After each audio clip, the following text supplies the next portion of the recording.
Pensapunyo says can be trained in two basic ways, direct or flowing. The example Husto is shown in this class is flowing. What is the difference between the two? Well, direct means that we fire all 6 punches one after another, and flowing means that we continue moving between every punch. The second example, and the one shown, will really work the rhythm and the mechanics combined, and that's why we work this exercise here.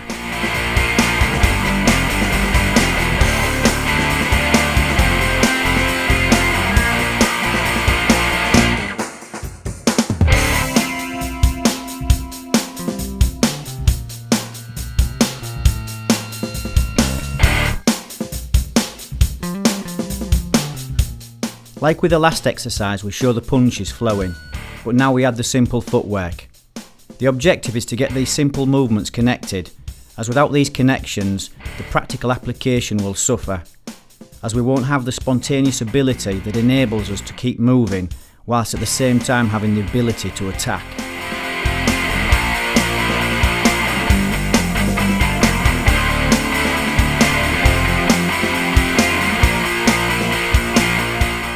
This exercise is simple, but needs to be trained in order to catch all the basic elements. We always say on the seminars, if you have 2 monsters in front of you with bad intentions, how are you really going to stop them? No martial art magic, just pure brutal application. If we don't put the time into our basics, and if the time ever comes when we really need them, the insecurity in these movements will show in our inability to operate an attack, with what most people think is really easy, but it's not.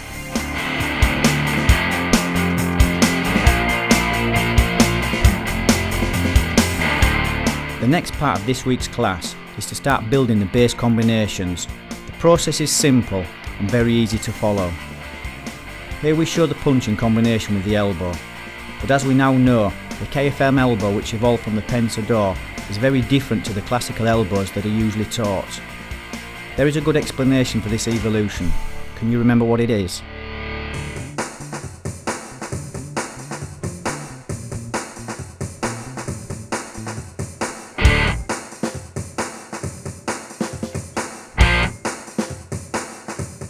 The next combination is the punch and the knee. The knee is used in combination with the punch to great effect, even at a basic level. In close range, the knee is generally used to destroy the legs, as the legs support the structure of our opponent. The knee is one of those weapons that carries the concept of the chameleon in close range. There are many incredible evolutions of the knee that have all been discovered as a direct consequence of experience.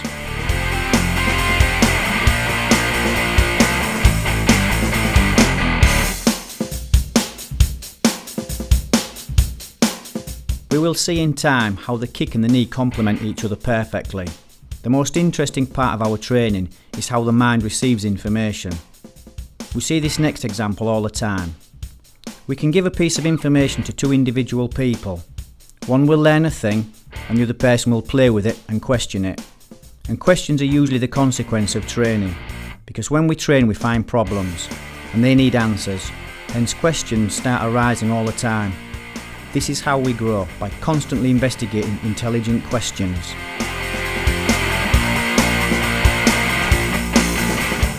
Let's take a quick look at Husto and Roland working the 6 punches on the focus. Notice how both of them are constantly moving.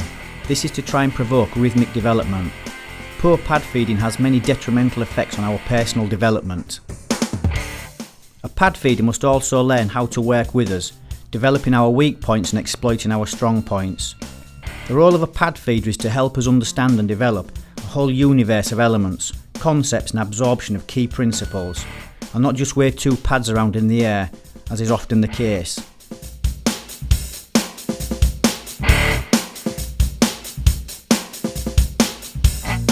The punch-elbow combination is very interesting, because if we look carefully, we can see exactly how the basic instinct of defence evolved into the pensador, and how the pensador mutated into an attacking defence.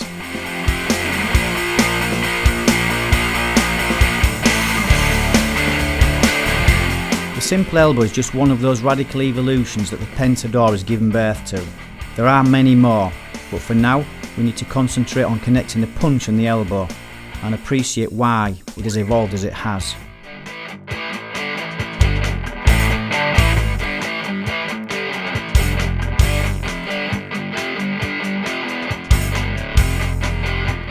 Connecting the punch with the knee again is very simple in the beginning, but we must continue to put hard time into these basics. As we said before, if we have two monsters stood in front of us with seriously bad intentions, how are we really going to stop them? Tickle them till they can't stop laughing, or totally annihilate them? I know which one I prefer. Again, you look how Justo and Roland keep everything constantly moving. Even if it's not radical or ballistic as yet, the constant rhythm will help develop many attributes, all of which are essential if we want to grow and be constantly improving.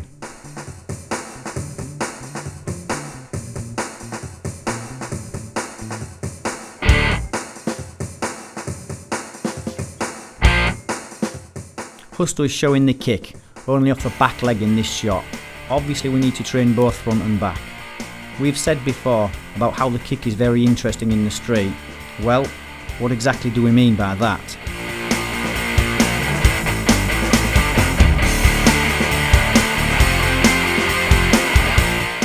Well, apart from the fact that it is the connector for lots of weird and brutal applications, the kick has another twist that is usually overlooked. The shoe. The shoe is a weapon in itself.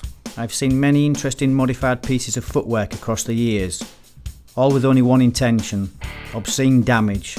No training needed, just bad intentions.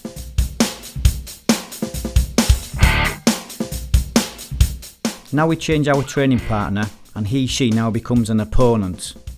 There is a clear difference between a training partner and a training opponent. An opponent is generally attacking us, whilst at the same time trying to help us. Even if the intensity is low, it stops us from ever getting lazy or arriving at that place where we think we know everything and saying stupid things like, "Got it, what's next?"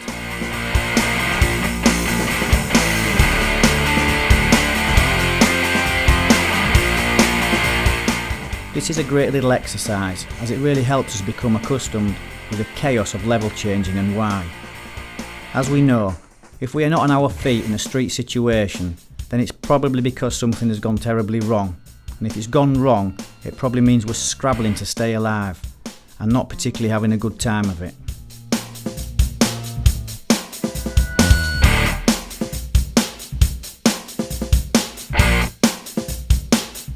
Trying to get back into the fight when we have lost control of the situation is a nightmare. This is when we really need that turbocharged mentality and physical understanding of where we are. Then, and only then, may we stand some kind of chance of surviving what is obviously a life-threatening situation.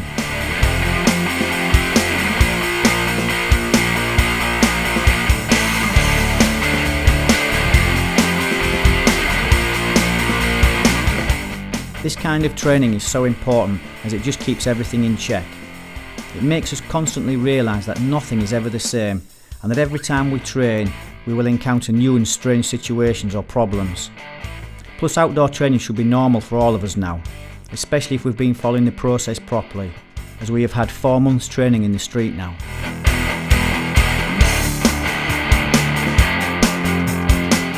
We should be able to see just how chaotic this kind of training can become. Remember, there's not that much going on yet, but you look how Roland needs to be constantly adjusting and adapting, and this is only a simple training exercise. Don't forget it's a long way off full tempo, and the boys are still being very kind to Roland, as he's not receiving big style yet.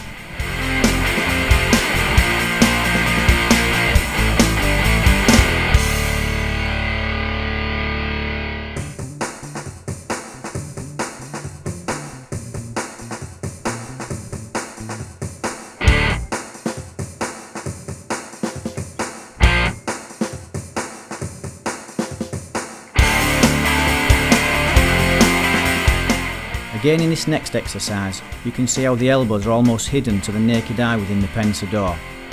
This is how this particular evolution of the elbow first came about, fighting in a totally chaotic environment. It's simple but radical, and it's a pure consequence of reality, not just another fantasy creation, spawned from yet another false training drill that has never lived in application, but only in game mode.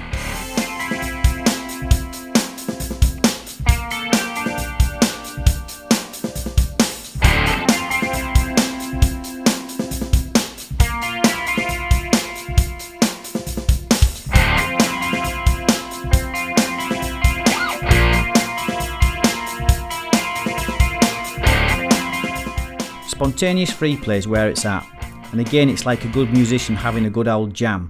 It's where all the fruit of long hours of study and dedication come alive. Set fixed drills are okay if they lead somewhere, but most of them don't. It tends to become a game of who knows the most drills, or who can do them the fastest. And if you don't know the drill and I can't train with you, you listen how ridiculous that sounds, and that's because it is.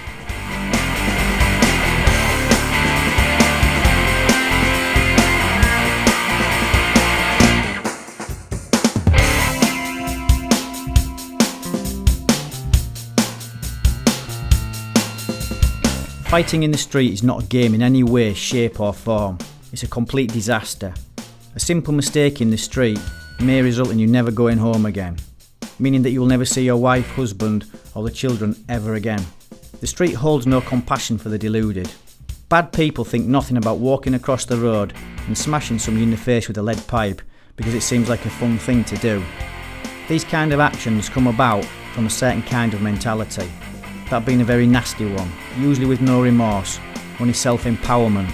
This kind of person has no fear and is way more dangerous than the average martial artist, even those who are training on a daily basis. So let's all try to keep a very open and educated mentality towards what we're trying to do and what we're trying to achieve.